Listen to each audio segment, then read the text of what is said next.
UP में आज मुख्यमंत्री योगी आदित्यनाथ ने नए प्रस्तावित कानून पर बड़ी बैठक की। सीएम ने कहा कि खाने के सामानों की पवित्रता बनाए रखने के लिए कठोर कानून जरूरी है। इसे यूपी में जल्द लाया जाएगा।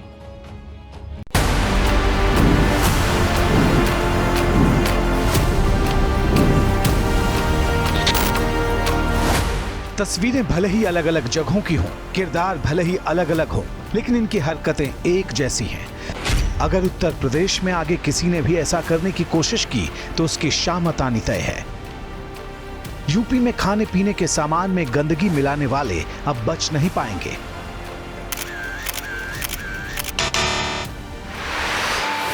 इसके लिए यूपी सरकार ने जो ब्लूप्रिंट तैयार किया है, हम आपको उसके बारे में बताएं। उससे पहले मुख्यमंत्री योगी आदित्यनाथ का 19 सितंबर का यह बयान देखिए, जो सरकार के सख्त फैसले का पहला सिग्नल था। यहाँ पे जो मिलेगा कम से कम वो हापुड़ वाला जूस तो नहीं मिलेगा ना, या थोक लगा करके वे रोटियां तो नहीं मिलेंगी, या तो शुद्ध मिलेगा जो भी मिलेगा। योगी आदित्यनाथ ने पहले गोरखपुर से इशारा किया और ठीक 26 दिन बाद बड़े एक्शन का श्री गणेश भी हो गया। मुख्यमंत्री योगी आदित्यनाथ ने लखनऊ में अफसरों के साथ बैठक की और खाने पीने के सामान में गंदगी की मिलावट करने वालों के खिलाफ कानून बनाने की तैयारी शुरू हो गई। ये प्रकाश में आया है कि विभिन्न प्रकार से उसको दूषित करने का प्रयास किया जा रहा था। कई वीडियोज में हम लोगों ने देखा है। उसके लिए जो भी आवश्यक कानून है उसको बनाने का हम लोग काम करेंगे। मानव अपशिष्ट मिलाकर खाद्य पदार्थ बेचने की छूट उत्तर प्रदेश में किसी को नहीं दी जाएगी। खाने पीने के सामान में गंदगी की मिलावट को रोकने के लिए फिलहाल 2 अध्यादेश लाने की तैयारी है। इनमें एक होगा उत्तर प्रदेश छद्म एवं सौहार्द विरोधी क्रियाकलाप निवारण और थूकना प्रतिषेध अध्यादेश। इसमें खाने पीने के सामान में गंदगी करने वालों पर सख्त कार्रवाई का प्रावधान होगा। दूसरा अध्यादेश होगा Uttar Pradesh prevention of contamination in food. यह अध्यादेश ग्राहकों को ये जानने का हक देगा कि खाना कहाँ बन रहा है और कौन बना रहा है। तो योगी सरकार जो लेके आ रही है बहुत अच्छे कानून है। एक वर्ग को जानबूझ के टारगेट करना है। इस तरीके के मिलावटखोरों के प्रति कोई नर्मता नहीं बरती जाए। एक नया कानून लेकर आए दुकान के ऊपर प्रेशर बनाने की, हमारा अधिकार ही सुरक्षित होगा। योगी सरकार के संकल्प पर सबकी अपनी अपनी राय है, लेकिन खाने पीने के सामान की शुद्धता को लेकर जो बात शुरू हुई वो विशुद्ध राजनीति तक पहुंच गई। बीजेपी ने इसे दूसरे राज्यों के लिए नजीर बताया तो समाजवादी पार्टी भड़क गई। सरकार से चाहिए हमारे धर्म खान पीन के लिए भी मुझे रक्षा करे। कोई भी राज्य की सरकार हो, यूपी की सरकार को धन्यवाद। खाने में थूक मिलाना, ये करना वो करना, समस्याओं की चर्चा न कर सके, इनकी नाकामयाबी पर चर्चा न कर सके, इसलिए इस तरह से अनाप शनाप बात कर रहे हैं। और अब बात चुनावी तारीखों के ऐलान की। आज महाराष्ट्र और झारखंड में विधानसभा चुनाव का बिगुल बज उठा। इलेक्शन कमीशन ने तारीखों का ऐलान कर दिया। महाराष्ट्र की 288 विधानसभा सीटों के लिए एक चरण में मतदान होगा। राज्य में 20 नवंबर को वोटिंग होगी, जबकि नतीजे 23 नवंबर को आएंगे। वहीं झारखंड की बात करें तो यहां 81 सीटों पर 2 दौर में मतदान होगा। पहले फेज में 43 सीटों पर 13 नवंबर को वोटिंग होगी, जबकि दूसरे दौर में 38 सीटों पर 20 नवंबर को मतदान होगा। यहां भी 23 नवंबर को काउंटिंग होगी। यूपी के विधानसभा उपचुनाव की बात करें तो राज्य की 9 विधानसभा सीटों पर 13 नवंबर को वोटिंग होगी। अयोध्या की मिल्कीपुर सीट को फिलहाल तारीखों के ऐलान से बाहर रखा गया है। वजह कोर्ट में एक चुनावी याचिका का लंबित होना है। वहीं उत्तराखंड की केदारनाथ विधानसभा सीट पर 20 नवंबर को उपचुनाव होगा। 13 नवंबर को ही केरल की वायनाड लोकसभा सीट पर उपचुनाव होगा। वहीं महाराष्ट्र की नांदेड़ लोकसभा सीट पर 20 नवंबर को वोटिंग होगी। उपचुनाव के नतीजे भी 23 नवंबर को ही आएंगे। वहीं हरियाणा में हार के बाद कांग्रेस की उम्मीदें महाराष्ट्र पर टिकी हैं। लोकसभा चुनाव में वहां कांग्रेस का प्रदर्शन काफी अच्छा रहा था। अब पार्टी विधानसभा चुनाव में वैसा ही प्रदर्शन दोहराना चाहती है, इसलिए महाराष्ट्र की चुनावी तैयारियों पर कांग्रेस आलाकमान खुद नजर रख रहा है। पार्टी ने राहुल की 10 चुनावी सभाओं का ऐलान कर दिया है। उधर हरियाणा में सरकार बनाने के बाद बीजेपी के भी हौसले बुलंद हैं। Date of poll in Maharashtra would be 20th 11th. इधर चुनाव आयोग ने तारीखों का ऐलान किया, उधर महाराष्ट्र में सियासी दलों ने आर पार की हुंकार भरने शुरू कर दी। महायुति की शिंदे सरकार में डिप्टी सीएम देवेंद्र फडणवीस ने सोशल मीडिया पर लिखा, शंखनाद, दिवाली एक प्रकाश उत्सव होगी, फिर हम 20 नवंबर को दूसरा विकास प्रकाश पर्व एक साथ मनाएंगे। I am very sure that in Maharashtra, Mahayuti, we will do very well. Very confident that we in Maharashtra will be coming back to power again. Mahayuti की तरफ से विजय की तैयारी का शंखनाद हुआ तो महाविकास अघाड़ी ने कहा कि शिंदे सरकार का जाना तय हो चुका है, आएगी तो महाविकास अघाड़ी ही। भाजपा जानती है कि महाराष्ट्र में उसके हिस्से कुछ नहीं आने वाला है। महाविकास अघाड़ी वहां प्रचंड बहुमत के साथ सरकार बनाएगी। महाविकास अघाड़ी की सरकार बनेगी, जो गैर संवैधानिक सरकार है ये सत्ता से दूर हो जाएगी। जैसे लोकसभा के चुनाव लड़े उसी तरह से महाराष्ट्र के चुनाव लड़ेंगे और जीतेंगे। इस बीच कांग्रेस ने ऐलान कर दिया है कि महाराष्ट्र में राहुल गांधी इस चुनाव के दौरान 10 सभाएं करेंगे। दावा ये भी कि महाविकास अघाड़ी की आपसी बातचीत में 222 सीटों पर सीट बंटवारे का पेच सुलझा लिया गया है। 222 जगह तक हमने मेरिट पे आधार पर सीट का बंटवारा किया है और बाकी जगह हम लोग परसों के दिन पूरे कर लेंगे। राहुल जी आने वाले हैं, महाराष्ट्र में कई सभा लेंगे, गारंटी भी वही जारी करेंगे।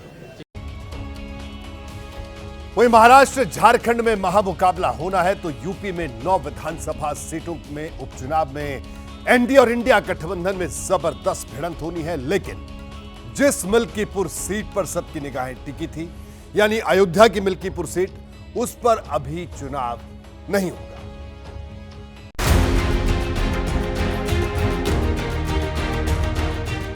यूपी में उपचुनाव की 10 विधानसभा सीटों में अयोध्या की मिल्कीपुर सीट को आर पार के संग्राम की धुरी समझा जा रहा था। बीजेपी यहां समाजवादी पार्टी से लोकसभा चुनाव का बदला चुकाने को उतावली थी। खुद मिल्कीपुर में जीत दिलाने की जिम्मेदारी मुख्यमंत्री योगी आदित्यनाथ ने संभाल रखी थी। लेकिन फिलहाल चुनाव आयोग ने इस सीट के लिए चुनावी कार्यक्रम का ऐलान नहीं किया है। वजह है एक चुनावी याचिका। Milkipur also is under election, so let me से इट दैट वे। जहां इलेक्शन पिटीशन नहीं है वहां सब में हो रहा है। दरअसल 2022 के विधानसभा चुनाव में मिल्कीपुर सीट से एसपी के अवधेश प्रसाद चुनाव जीते थे। उनकी जीत को बीजेपी के पराजित उम्मीदवार गोरखनाथ बाबा ने इलाहाबाद हाईकोर्ट की लखनऊ बेंच में चुनौती दी थी। इसमें आरोप लगाया गया था कि जिस नोटरी वकील ने अवधेश प्रसाद का एफिडेविट बनाया था, उसका लाइसेंस 4 साल पहले ही खत्म हो गया था, इसलिए अवधेश प्रसाद का नामांकन ही रद्द होना चाहिए था। मामला फिलहाल लंबित है। चुनाव आयोग ने इसी आधार पर मिल्कीपुर में चुनाव कराने का फैसला नहीं किया है। इस पर समाजवादी पार्टी भड़क गई। माननीय न्यायालय का कोई आदेश है कि चुनाव मिल्कीपुर विधानसभा में न कराया जाए। समाजवादी पार्टी चुनाव आयोग से एक बात और पूछना चाहती है कि कानपुर की जिस सीट पे बाई इलेक्शन हो रहा है, उस सीट को लेकर इरफान सोलंकी की याचिका भी माननीय न्यायालय में विचाराधीन है। उस सीट पे इलेक्शन चुनाव आयोग फिर क्यों करा रहा है? लेकिन मेरी समझ से जब अवधेश प्रसाद जी सांसद हो गए और उन्होंने विधानसभा से इस्तीफा दे दिया, तो फिर मेरे समझ से तो वो याचिका भी समाप्त मान लेना चाहिए। अब आगे जो है कि चुनाव आयोग जैसा निर्णय लेगा, पार्टी उस अनुरूप जो है वहाँ काम करेगी। उधर विधानसभा की बाकी 9 सीटों पर 13 नवंबर को वोटिंग होनी है और इसमें जीत को लेकर बीजेपी और एसपी अभी से दावे कर रही है। 2017 में भारतीय जनता पार्टी का कमल मिल्कीपुर में खिला था। 2022 में थोड़े अंतर से चुनाव जरूर हमारे प्रत्याशी हार गए थे। उसका मामला न्यायालय के समक्ष है। माननीय न्यायालय का जब भी निर्णय होगा, और हमें पूरा विश्वास है हम 9 विधानसभा में से अधिकांश सीटें जीतेंगे। चुनाव आज हो चाहे चुनाव कल हो, जीत तो समाजवादी पार्टी की होगी। जनता का आशीर्वाद समाजवादी पार्टी को मिलेगा। अयोध्या में भी प्रभु का आशीर्वाद मिला, समाजवादी पार्टी जीती। मिल्कीपुर में भी समाजवादी पार्टी जीतेगी। और इस बीच अखिलेश यादव ने सोशल मीडिया के जरिए बीजेपी पर बड़ा तंज किया है। समाजवादी पार्टी के मुखिया ने लिखा, जिसने जंग टाली है समझो उसने जंग हारी है। मिल्कीपुर पर विवाद बढ़ा तो चुनावी याचिका दाखिल करने वाले बीजेपी नेता गोरखनाथ बाबा सामने आए।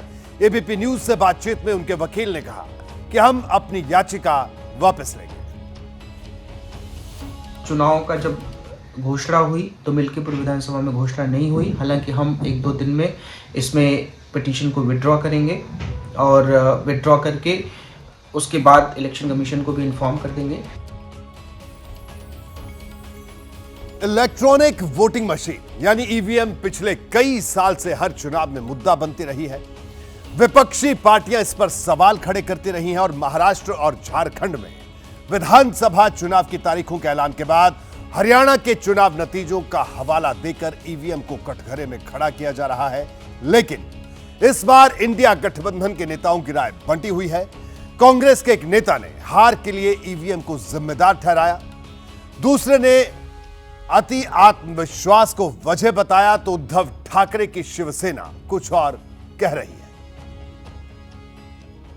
सवाल तो ईवीएम पर रहेगा। हरियाणा के अंदर हम चुनाव जीत रहे थे, जैसे ईवीएम चालू हुई हम चुनाव हार गए एकदम। जिस चीज पे अगर संदेह हो गया, मैं भी तो जीता हूँ ईवीएम से ही, मैं तो खुद जीता हूँ। मैं तो अपने जीतने के बाद भी कह रहा हूँ कि उसके बाद भी अगर एक चीज पे संदेह हो रहा है तो उसको हटाना चाहिए। लेकिन मेरा ख्याल है कि थोड़ा ओवर कॉन्फिडेंस होना ठीक नहीं है। चुनाव को गंभीरता से लेने की आवश्यकता है। जहाँ आदमी हारता है या कोई ठोकर लगती है तो उससे सीखने की जरूरत होती है। तो आने वाले चुनाव में हम लोग उसका ध्यान रखेंगे।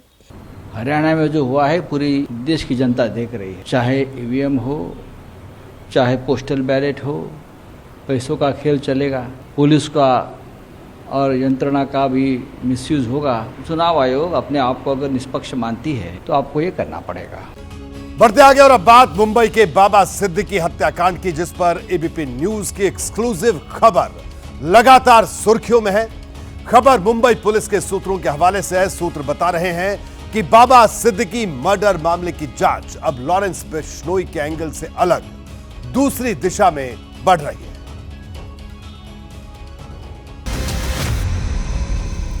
शूटर्स ने बाबा सिद्दीकी को किसके कहने पर मारा? इस सवाल का जवाब सस्पेंस के स्याह पर्दे के पीछे छिपा है। अब तक ये साफ है कि सिद्दीकी की हत्या सुपारी देकर कराई गई, लेकिन कराने वाला लॉरेंस बिश्नोई था, ये पुख्ता नहीं है। ये थ्योरी भी पुख्ता नहीं है कि सलमान खान से दोस्ती की वजह से बाबा सिद्दीकी की लॉरेंस गैंग ने हत्या की। एबीपी न्यूज के सूत्रों के मुताबिक मुंबई पुलिस की माने तो लॉरेंस बिश्नोई का बाबा सिद्दीकी की हत्या से कोई लेना देना नहीं है। यह जरूर हो सकता है कि शूटर बिश्नोई गैंग से संबंधित हो, लेकिन इस मर्डर के पीछे बिश्नोई का होने की आशंका बहुत कम है। जो शूटर्स पकड़े गए हैं उनका सुपारी के लिए मर्डर के अलावा कोई और मोटिव साफ नहीं है। जांच की दिशा इसी वजह से अब अलग तरफ घूम रही है।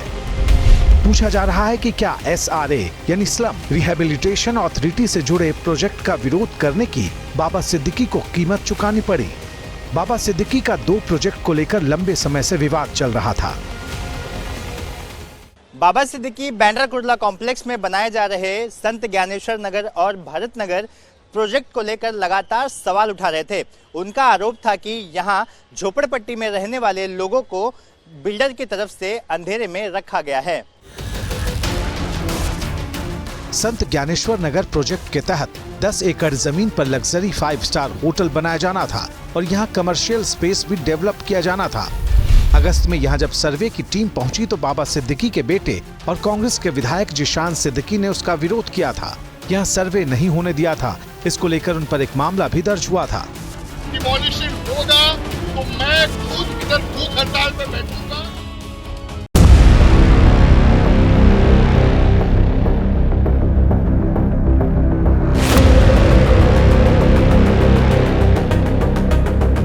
The government of India, they could engage in supporting criminal activity against Canadians here on Canadian soil. It is absolutely unacceptable for any country, any democracy that upholds the rule of law.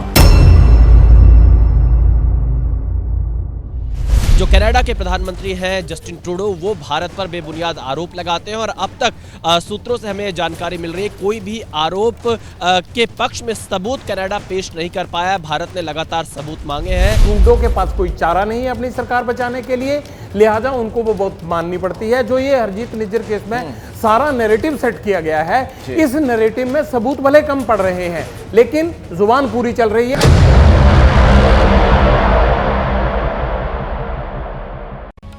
यकीन मानिए कुछ नहीं बदला। Canada के प्रधानमंत्री Justin Trudeau ने फिर वही आरोप दोहराए जो 1 साल पहले लगाए थे। सिर्फ तारीख बदली, लेकिन ट्रूडो नहीं बदले और दुनिया की मीडिया का जमावड़ा लगाकर हिंदुस्तान पर झूठे आरोप मढ़े। ट्रूडो ने प्रेस कॉन्फ्रेंस करके कहा कि कनाडा के नागरिक हरदीप सिंह निज्जर की हत्या में भारत के एजेंट का हाथ है। हरदीप सिंह निज्जर एक आतंकवादी है और अपने आरोपों को साबित करने के लिए ट्रूडो कोई भी ठोस सबूत पेश नहीं कर पाए। झूठे आरोप के जवाब में भारत ने अपने राजनयिकों को सुरक्षा कारणों से वापस बुला लिया और कनाडा के 6 राजनयिकों को निष्कासित करते हुए 19 अक्टूबर तक देश छोड़ने का अल्टीमेटम दे दिया है। लेकिन कनाडा और भारत के बीच टकराव के केंद्र में है जस्टिन ट्रूडो की डगमगाती कुर्सी, जिसे बचाने के लिए ट्रूडो झूठ पर झूठ बोल रहे हैं। मगर आज उनके हर झूठ का पोस्टमार्टम होने वाला है।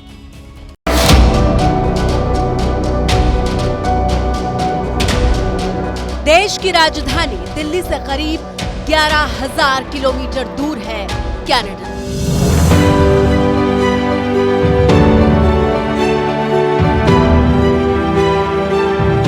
वो मुल्क जहां पहुंचने के लिए फ्लाइट से करीब 14 घंटे का सफर तय करना होता है।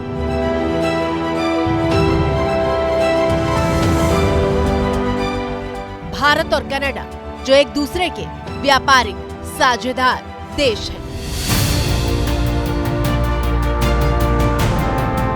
कनाडा की करीब 600 कंपनियां हिंदुस्तान में काम करती हैं। हिंदुस्तान के लाखों छात्र कनाडा में पढ़ने के लिए जाते हैं। लेकिन जो मुल्क एक दूसरे से इस कदर जुड़े हुए हैं, उनके रिश्तों में खटास और दरार के पीछे जो नाम है वो है कनाडा के प्रधानमंत्री जस्टिन ट्रूडो और उनके झूठ। We will never tolerate the involvement of a foreign government threatening and killing Canadian citizens on Canadian soil.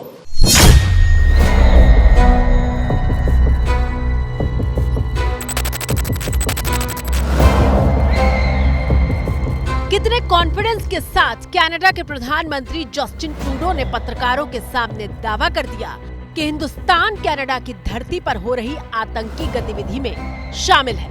As the RCMP Commissioner stated earlier, they have clear and compelling evidence that agents of the Government of India have engaged in and continue to engage in activities that pose a significant threat to public safety. बड़ा आसान है Justin Trudeau अपने मुल्क में खड़े होकर media के सामने इस तरह के बेबुनियाद आरोप लगाना। आप कनाडा के प्रधानमंत्री हैं, दो देशों के रिश्तों को दांव पर लगा रहे हैं, लेकिन इतने गंभीर आरोप के लिए कोई सबूत पेश नहीं कर रहे। RCMP evidence which concluded 6 agents of the Government of India are persons of interest in criminal activities. पिछले साल जून के महीने में हरदीप सिंह निज्जर की कनाडा में हत्या कर दी गई थी। उसे गुरुद्वारा साहिब के बाहर कार में गोलियां मारी गई थी। पंजाब में आतंकवाद के दौरान हरदीप सिंह निज्जर वांटेड रहा है। हरदीप सिंह निज्जर के हत्या में 4 लोगों को गिरफ्तार किया गया, जिन पर मुकदमे भी चल रहे हैं, लेकिन कुछ सवाल हैं जिनके जवाब नहीं मिल पा रहे। अब सवाल यह है कि अगर हत्याकांड में भारतीय एजेंट का हाथ है, तो कनाडा पुलिस ने ट्रायल कोर्ट में अब तक इसके सबूत पेश क्यों नहीं किए? अगर निज्जर हत्याकांड की साजिश भारतीय एजेंटों ने रची थी, तो कनाडा पुलिस ने जांच में उस कड़ी को कनेक्ट क्यों नहीं किया? गोली चलाने के लिए हथियार कहां से आए? पैसा किसने दिया? अगर भारतीय एजेंट का हाथ है तो हत्या का मकसद क्या था? निज्जर हत्याकांड के लिए पंजाब के ही शूटर आखिर क्यों चुने गए? और सबसे बड़ा सवाल ये कि ट्रूडो टाइम गैप यानी अचानक कुछ वक्त के बाद इस मुद्दे को बार-बार क्यों उठाते हैं? लेकिन आज भारत की बात में हम आपको बताएंगे कि जस्टिन ट्रूडो को बार-बार एक ही झूठ दोहराने की जरूरत क्यों पड़ रही है। वजह जानने के लिए पहले आप ये 2 बयान सुनिए। Any involvement of a foreign government in the killing of a Canadian citizen on Canadian soil is an unacceptable violation of our sovereignty. We will never tolerate the involvement of a foreign government threatening and killing Canadian citizens on Canadian soil. दोनों बयानों के बीच सिर्फ 11 महीने का फर्क है, लेकिन Justin Trudeau ने ठीक वही आरोप दोहराए हैं जो उन्होंने पिछले साल सितंबर महीने में भारत पर लगाए थे, और उस वक्त भी भारत ने जस्टिन ट्रूडो को 2 टूक जवाब दिया था।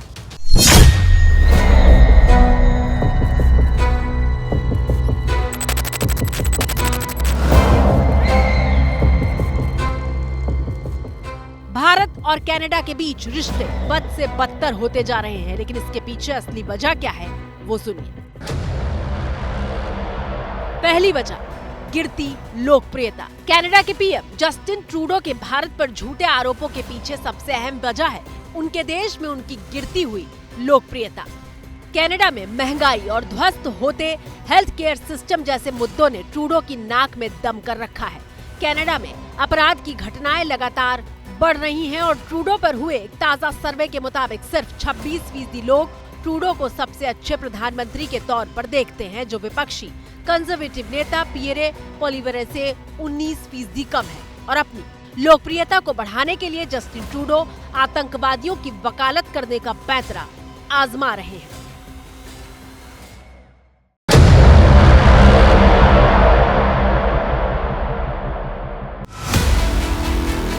ट्रूडो खालिस्तानियों के हमदर्द बन गए हैं क्योंकि उनकी कुर्सी पर खतरे के बादल मंडरा रहे हैं। जस्टिन ट्रूडो को एक के बाद एक 2 चुनावी झटके लगे हैं। सत्ता में मौजूद जस्टिन ट्रूडो की लिबरल पार्टी हाल ही में मॉन्ट्रियल सीट पर हुए चुनाव में हार गई थी। ये वो सीट है जिस पर जस्टिन ट्रूडो की पार्टी 3 दशक यानी पिछले 30 साल से कभी भी चुनाव नहीं हारी है। दरअसल एक और बात है, हाल ही में इसी सरकार से जगमीत सिंह की न्यू डेमोक्रेटिक पार्टी ने समर्थन वापस ले लिया था, जिसकी वजह से चुनाव में भी काफी उथल-पुथल रही। जगमीत सिंह जस्टिन ट्रूडो सरकार की वो बैसाखी है जिसके बिना ट्रूडो सरकार के पास बहुमत नहीं होगा। लेकिन असली खेल क्या है वो समझिए। जगमीत सिंह खालिस्तानी समर्थक है और समर्थन देने के लिए वो जस्टिन ट्रूडो को जैसा कहते हैं ट्रूडो वैसा ही करते हैं। 25 सीटें हैं, वो 25 सीटें एनडीपी यानी नेशनल डेमोक्रेटिक पार्टी की हैं और उसके चीफ कौन है? जगमीत एक सिख हैं, उनके भारत में आने पर प्रतिबंध है क्योंकि उनके अलगाववादी सोच है। लेकिन जस्टिन ट्रूडो को उनका समर्थन मिला हुआ है। चंद रोज पहले क्या हुआ कि एनडीपी ने अपना सपोर्ट वापस ले लिया और नो कॉन्फिडेंस मोशन में आ गए जस्टिन ट्रूडो। लेकिन जगमीत ने क्या किया कि जब नो कॉन्फिडेंस मोशन में आए तो उनको बाहर से सपोर्ट कर दिया। यानी जगमीत ना तो ट्रूडो के साथ दिखना चाहते हैं, ना उनकी सरकार गिरना देना चाहते हैं। अब इसकी क्या वजह होगी? इसकी वजह एक है, उसमें सियासी फायदा जगमीत और उनकी पार्टी का है। अगर 5 साल तक ट्रूडो की सरकार जगमीत के दम पर चल जाती है, उनके सहयोग से चल जाती है, तो उनको सालाना पेंशन मिलेगी जो कि 60-70 हजार कैनेडियन डॉलर बनती है। दूसरी तरफ सिखों के तमाम अधिकारों को, उनकी मांगों को लेकर सरकार के आगे जो दबदबा जगमीत का बना हुआ है वो भी वो खोना नहीं चाहते। अब ऐसे में ट्रूडो को लगता है कि जगमीत नाराज हुए तो अगला साल नहीं आएगा, उनकी सरकार पहले गिर जाएगी। और जगमीत को ये लगता है कि ट्रूडो को उनकी हर बात माननी पड़ेगी। ऐसे में जगमीत जब चाहते हैं आर्म ट्विस्टिंग कर देते हैं और ट्रूडो के पास कोई चारा नहीं है अपनी सरकार बचाने के लिए, लिहाजा उनको वो बहुत माननी पड़ती है। ट्रूडो साल 2015 से कनाडा के पीएम की कुर्सी पर आसीन हैं और अगले साल अक्टूबर महीने में कनाडा में चुनाव हो रहे हैं जिसमें ट्रूडो बेहद कमजोर नजर आ रहे हैं। और इतना ही नहीं, कनाडा में चीन का दखल जो सबसे बड़ा स्कैंडल बन चुका है, उससे ध्यान भटकाने और जवाब देने से बचने के लिए ट्रूडो ने झूठ की इस ट्रेन को फिर से शुरू किया है। ट्रूडो एक्चुअली फंसे में अपने देश के अंदर, क्योंकि एक इंक्वायरी चल रही है कि चाइना ने 2019 में और 2021 में जो इलेक्शंस हुई थे कनाडा की पार्लियामेंट की, उन इलेक्शंस में चाइना ने इंटरफेयर किया और इसने कुछ ऐसे कैंडिडेट्स को जितवाया या पैसे से या लॉबिंग करके या डायस्पोरा चाइनीज के द्वारा, जो कि एमपीज चाइना के फेवर के थे या जो एमपीज चाइना को अपोज करते हैं उनको हरवाया। तो डेटा ये है कि करीब 11 एमपीज ऐसे हैं थे ट्रूडो की पार्टी के जिनको चाइना की इंटरफेरेंस से मदद हुई जीतने में। ये इंक्वायरी पिछले 1.5 साल से शुरू हुई है। कनाडा के अंदर ये बहुत हॉट पोटैटो आइटम बन गया है। अब इस कमेटी की जो हेयरिंग्स हो रही हैं अक्टूबर 16 को, ट्रूडो को उसमें टेस्टिफाई करना है कि उन्हें क्या पता था। तो ट्रूडो मेरे ख्याल से ध्यान भटकाने का प्रयास भी कर रहे हैं। अब वहां से ध्यान भटकाने के लिए पब्लिक ओपिनियन में अपने देश में वो इंडिया के खिलाफ अपनी आवाज उठा रहे हैं और ऑफ कोर्स इस मामले में उनका वोट बैंक है वो भी मदद कर रहा है या कहीं उनको पुश कर रहा है। जस्टिन ट्रूडो के लिए हालात खराब हो चुके हैं। जस्टिन ट्रूडो को उनकी पार्टी के लोग इस्तीफा देने के लिए कह रहे हैं। पिछले साल जुलाई में हुए एक सर्वे में जस्टिन ट्रूडो को 55 साल में सबसे खराब प्रधानमंत्री करार दिया गया था। इतना ही नहीं, ट्रूडो के खिलाफ 2 अविश्वास प्रस्ताव आ चुके हैं। बावजूद इसके ट्रूडो को लगता है कि वो खालिस्तानियों के हमदर्द बन के कनाडा की सत्ता को वापस पा लेंगे। लेकिन ट्रूडो को यह समझना चाहिए कि झूठ की जमीन पर सत्ता के महल खड़े नहीं होते। ट्रूडो उस कनाडा के प्रधानमंत्री हैं जहां भारत के खिलाफ अलगाववाद की फसल को पूरा खाद पानी दिया जाता है।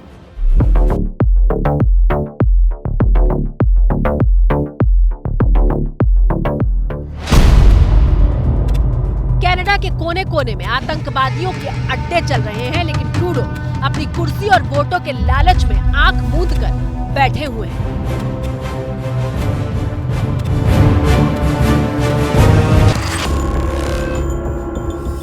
हिंदुस्तान के बार बार कहने के बावजूद कनाडा की सरकार ने खालिस्तानियों पर कोई एक्शन नहीं लिया। अगर एक्शन लेते तो कनाडा की जमीन से ऐसी तस्वीरें सामने क्यों आती?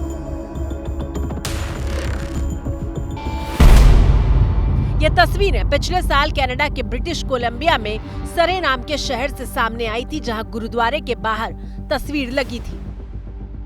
डंके की चोट पर आतंकवादी तलविंदर सिंह परमार और हरदीप सिंह निज्जर को शहीद बताया जा रहा था। तलविंदर सिंह परमार 1992 में मारा गया था, जबकि हरदीप सिंह निज्जर की हत्या 2023 में हुई। लेकिन इस पोस्टर का सबसे ज्यादा चौंकाने वाला हिस्सा देखिए।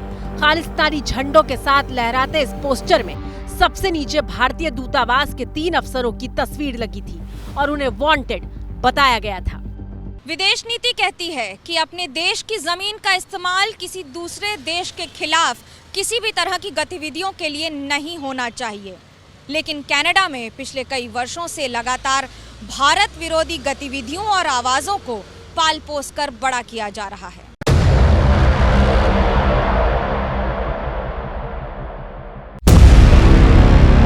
जस्टिन ट्रूडो ही नहीं बल्कि उनके पिता पियरे ट्रूडो भी खालिस्तानी आंदोलन के समर्थक रहे हैं। बात उस दौर की है जब इंदिरा गांधी भारत की प्रधानमंत्री थी। इंदिरा ने कनाडा के तत्कालीन पीएम पियरे ट्रूडो से उनके देश में खालिस्तानी मूवमेंट को मिल रहे समर्थन की शिकायत की थी, लेकिन पियरे ट्रूडो भी अपने बेटे की तरह आंख मूंदे हुए थे। उसने भी जब खालिस्तानी थे वहां पर उनको खुली छुट्टी दे दी थी। जब भारत मांगता था कि भाई ये जो दहशतगर्द हैं वहां पर इनको आप एक्स्ट्राडाइट करो, तो उसने वो भी नहीं माना था, तो उसने भी उनके साथ ये खेला। फिर इसने भी यही काम किया है ट्रूडो ने। और फिर साल 1985 में कनिष्क हाईजैक कांड ने पूरी दुनिया को दहला कर रख दिया था। जस्टिन ट्रूडो के पिता पियरे ट्रूडो के कार्यकाल में ही खालिस्तानी आतंकियों ने एयर इंडिया के विमान कनिष्क को हाईजैक करके हवा में बम से उड़ा दिया था। हमले में 300 से ज्यादा लोगों की मौत हुई थी। मारे गए लोगों में 270 कनाडा के नागरिक थे। बावजूद इसके पियरे ट्रूडो की आंख पर पट्टी बंधी रही। इस हमले का मास्टरमाइंड था तलविंदर सिंह परमार। 1978 में तलविंदर ने ही बब्बर खालसा इंटरनेशनल नाम के संगठन की शुरुआत की थी। लेकिन कनाडा के तत्कालीन प्रधानमंत्री और जस्टिन ट्रूडो के पिता पियरे ट्रूडो ने कनिष्क बम कांड के मास्टरमाइंड तलविंदर सिंह परमार को सौंपने से इनकार कर दिया था।